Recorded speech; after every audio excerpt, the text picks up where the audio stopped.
من فترة كنت قاعد مع نفسي سرحان في السما، وجه في دماغي سؤال مر على معظمنا، بس عمرنا ما خدنا إجابة ترضي فضولنا. هو احنا مخيرين ولا مسيرين؟ هفهمك.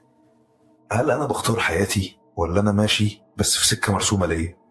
هو سؤال ممكن يبان لك بسيط، بس لو فكرت فيه هتلاقيه عامل زي بير ملوش آخر. انت متخيل ان الفلاسفة اتخانقوا عليه لمدة 3000 سنة؟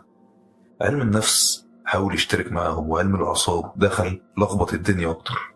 حتى أفلام كتير ناقشت الفكرة دي بطريقة غير مباشرة، ده لو ما كانش كله يعني.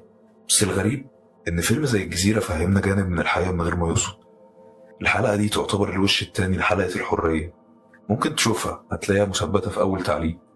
ودلوقتي تعالى أما أحكي لك اللي فيها. أنا دهم سلطان، ودي حلقة جديدة في قناة كلام بينا.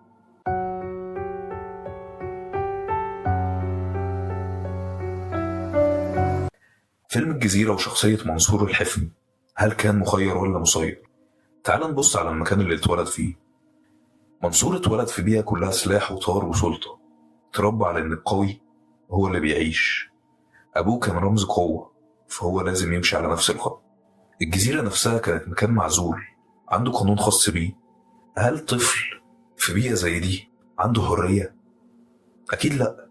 اللي حواليه شكلوا طريقه. المشهد اللي يأكد نقطة زي دي لما منصور بيقول اللي يدخل السكة دي لازم يكملها.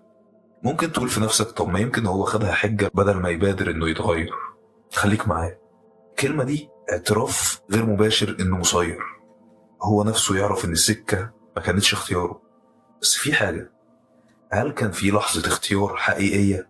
ايوه، وده اللي بيثبت ان الانسان مش مسير بالكامل. اهم لحظة اختيار حقيقية لمنصور لما قرر انه ما يهربش رغم ان الهروب اسهل. قرر يقف قدام الدولة، وقرر يحارب، وقرر يمسك الأرض. لحظة الوعي هي لحظة الاختيار، ودي أهم من كل اللي فات. وده كان قراره هو. ممكن تقول ما هو اتفرض عليه، كان هيعمل ايه يعني؟ شاركوني بإجابة السؤال ده في الكومنتات. نكمل حلقتنا. نيجي لأبو منصور. الأب كان شايف إن في قانون مش اختيار، وهو مؤمن بالحتمية، إن الراجل لازم يمشي على خط أبوه والدم يحكم. ده بيوضح إن فكرة السير كانت جزء من الثقافة نفسها، ثقافة الجزيرة، القدر. ليه أصلا الفكرة دي بتشغل بالنا احنا؟ بص، احنا كبني آدمين مش بنحب نحس إننا مسيطر علينا، ولا بنحب نحس إن كل اللي بنعمله صدفة. عشان كده السؤال ده بيعلق معانا وبيخبط في أصل إحساسنا بالحرية. ولأن الحرية مش مجرد شعور، دي جزء من هويتك.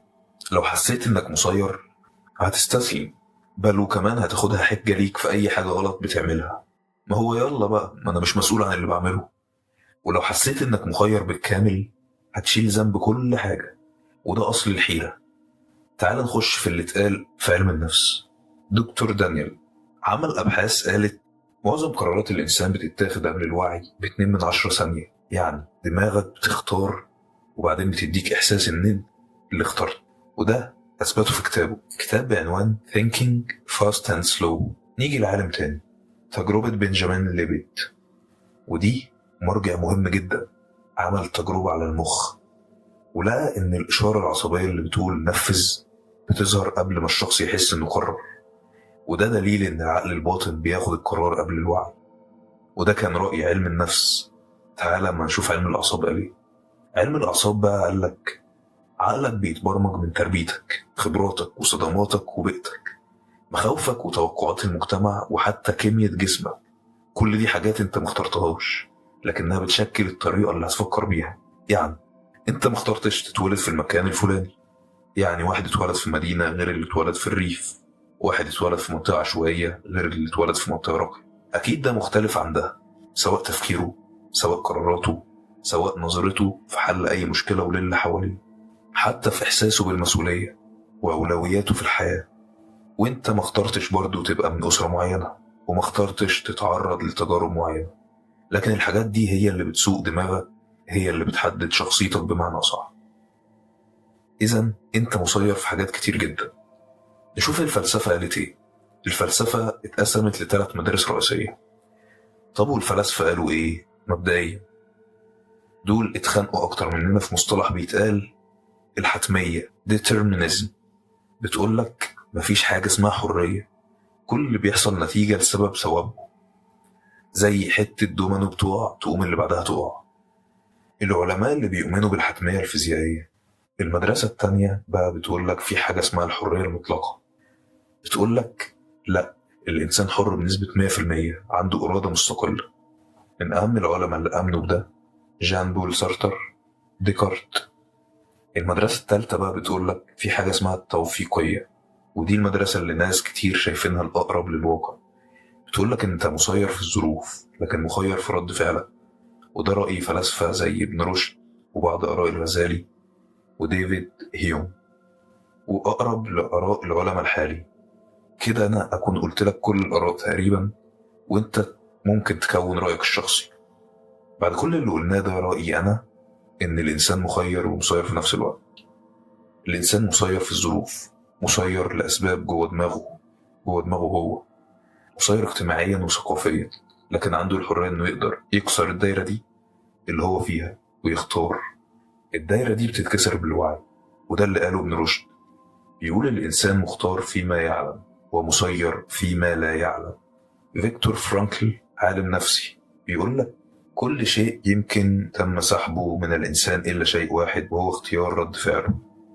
بص، من الآخر إحنا مش أحرار زي ما فاكرين، ولا متكتفين زي ما متخيلين. إحنا ماشيين في سكة اتبنت قبلنا، بس جوانا مساحة صغيرة. مساحة هي اللي بتفرق بين واحد والتاني. السؤال مش أنا مخير ولا مسير، السؤال الصح إزاي استغل الجزء اللي في إيدي أنا. لأن حتى لو طريقك مرسوم، طريقة مشيك فيها تفرق. دي ملكك أنت وبس. لو وصلت هنا أتمنى أكون فدتك وأكون رديت على معظم أسئلتك.